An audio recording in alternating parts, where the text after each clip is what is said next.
What's up guys, it's B4Flex and I'm going to show you how to boost your testosterone. There's 6 ways to boost your testosterone and I'm going to go through them with you. Now the first one is sleep. You want to make sure that you're sleeping long, good and long, right? So 7 to 10 hours of sleep a day. That doesn't mean lean towards the 7 hours. The 7 hours is the minimum. Personally, I believe 8 should be a minimum. But if you must, 7 can be good. Some people stand by saying that they only sleep 7 hours a day or 7.5 hours. So that's cool, right? 7 is a minimum. But you want to lean towards the high end, that's 10. Now, they do recommend 8 hours of sleep for the average adult. But if you're working out consistently and intensely, you're already above average. So you need 9 hours of sleep. So if you can lean towards 9-10 hours of sleep, that's amazing. But 7 to 10 should be sufficient. Remember, your testosterone is mainly produced while you're sleeping. So if you sleep too little, you're actually limiting the amount of testosterone that you can produce. Now, the second thing is a balanced diet. You need to have a balanced diet. You can't cut out your fats, right? You need to keep your fats in your diet. High fat diet actually is associated with higher testosterone levels. But you don't want to go to the extremes yet again and cut out your carbs, because carbs with our bodies tend to associate carbs with energy. So when you cut off carbs, sometimes your body may believe there's not enough energy. And if there's not enough energy, it will then not prioritize testosterone. So you want to make sure you have a balanced diet. Although some people can stay in a low carb diet or a low fat diet, in general, a balanced diet is optimal. That means you keep your carbs, your fats and your protein at a good level. Now, number 3 is calorie consumption. And what I mean by calorie consumption is you don't want to be cutting and bulking too often, right? If you're bulking for like 3 months and cutting for a month, you're messing around with your hormones. That's one thing. Secondly, you either want to be in a calorie surplus, calorie maintenance, or in a slight calorie deficit. You don't want to be in a large deficit.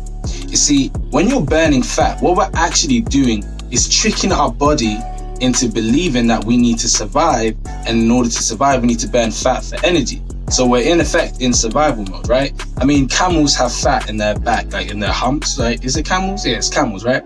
They have fat in their humps. Now that fat is there in case there's no food so the body can burn the fat. Same with your body. The fat we have is there so that if we don't have any food to eat, our body will then burn the fat. But that's a survival mechanism, right? So if we're in survival mode and your body's trying to survive, why would it now prioritize boosting your testosterone? So you don't want your body to basically think it's in survival mode. Now, if you need to burn fat, then that's cool. But rather than try to burn fat in 1 month, burn it in 2. Rather than burn it in 3 months, burn it in 6 or 7.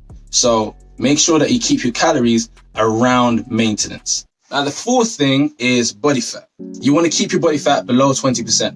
See, with a higher body fat, you reduce your testosterone. In fact, you actually increase your estrogen, but we're talking about testosterone, right? So you decrease your testosterone with a higher body fat. So you want to keep your body fat below 20%. Now, when I say 20%, some people seem to think that 15% body fat was actually 15 is 20%, or is it the other way around?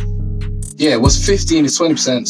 For some reason, what's actually 15, people believe it's 10%, something like that. I don't know. People basically get body fat confused, but I mean the actual 20%. So if you look at me as someone who's around about 15, I could be 10 to 15, right? I believe anywhere between that. But if you look at me as 15, then you can get your eyes on what 20% is, right? So you don't want to be above 20% body fat. However, on the flip side, you don't want to be below 10%. You don't want to be above 20. You don't want to be below 10%. Why is that? Basically, the lower your body fat, right? So your body likes to stay between 10 and 20%. And when you go lower than that, yet again, is a survival mechanism. So we store the body fat, but when your body fat is lower, you've actually tricked your body into thinking we need to survive, let's burn fat for energy, right? This is in most cases. Some people are anomalies, but in general, most cases. So if you're below 10%, most likely your body is simply trying to survive. You're probably 1 week of food away from dying. So because of that, you don't want to go below 10%, because if your body believes it's in survival mode, why would it prioritize your testosterone? You know, most people who are below 10%, you may not know this, but they would actually be much more optimal when they're above 10%. A lot of them actually have a decreased testosterone. It's actually interesting. Like, you may look at them and think, yo, this person's amazing, he's ripped, but actually he's got a decreased testosterone. So That's something interesting. So you need to actually fix body dysmorphia. Some people really have an obsession with being single-digit body fat, but that's not healthy. Now, number 5 is your workouts. You want to make sure that you have intense workouts, right? Frequent, intense workouts. This will boost your testosterone, of course. Training intensity is associated with an increased testosterone. However, you don't want to overdo it. Now, you're unlikely to overdo it and overtrain. It's actually quite rare. However, it is something that's valid to say. When you overtrain, yet again, your body thinks you need to survive. It's not going to prioritize testosterone. And lastly, number 6, right? That's vitamins and minerals. You want to make sure you're getting in all the vitamins and all the minerals that you can for your body. So that goes into the balanced diet. If you can't, you could, I'm not telling you to, but you could supplement. So for example, the most important ones for me, in my opinion, the ones that I prioritize are vitamin D, vitamin C, and zinc. Those are very good for testosterone.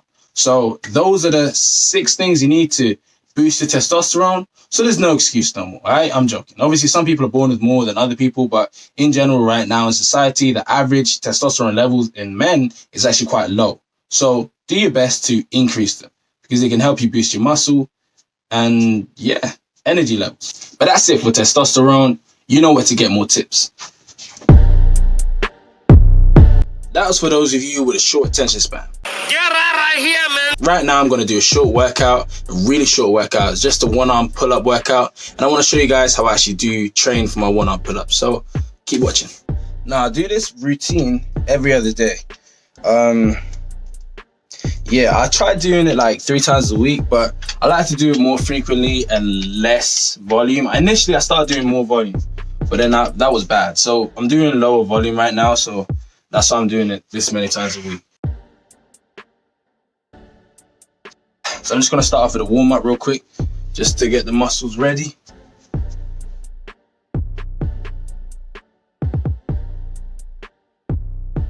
That's about it. So when it comes to 1-arm pull-ups, right, the hardest, well, not the hardest part, but one of the hardest parts, in my opinion, is actually just the grip in the bar, like being able to hold the bar. So when I train, I actually use this little thing. It actually came with a pull-up bar. I used to use it, and now I stopped using it because it made my grip not as strong because, you know, I was relying on this.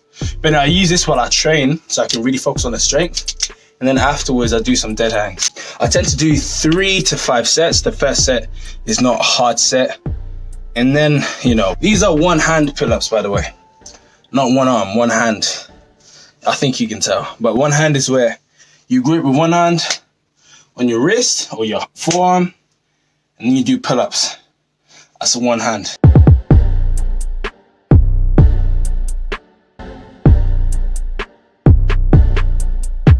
So my progressions go, obviously, I'm gonna make a video of this later to really explain in depth, but basically it starts off with getting a pull-up, getting 10 pull-ups, then you get to close hand pull-ups, and then weighted pull-ups. So the weighted pull-ups is one of the hardest progressions, but I thought weighted pull-ups were the final progression, and that's why I couldn't get the 1-arm pull-up the way I wanted it. So it goes to the weighted pull-up, and then it goes into 1-hand pull-ups, right?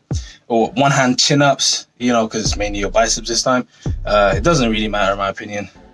So it goes there, then it goes to a hand on your bicep, you know, barely actually assisting and still doing a pull-up. I can do a few of them, but my elbows need to adjust to it, you know, my joints. So I'm taking my time with that. But yeah, so 1 hand is the current progression, and then we'll see where I go from there.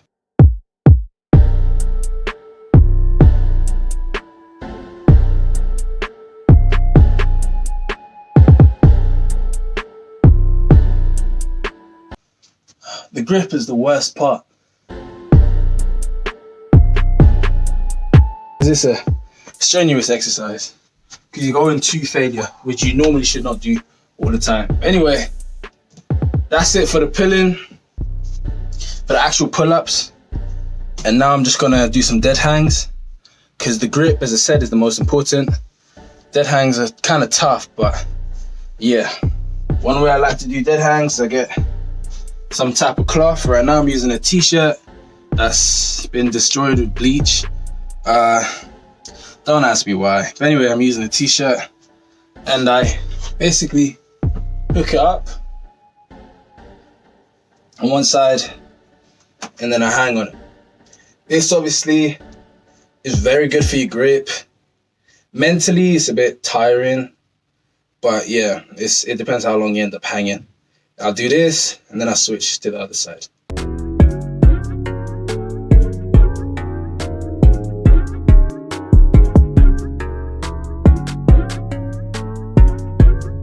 I do this workout a couple times in a day. It could be like twice, normally 3 times, but twice is minimum. Yeah, that's what I do. So it's high frequency, high intensity, and so forth, just to get the one-arm pull-up done. Once I get the one-arm pull-up, I don't know what my training's going to be like, but I'll do this every other day. So I don't actually have a rest day anymore. But yeah, thank you for watching. Check out some more of my videos. SB4 Flex, and I'm out.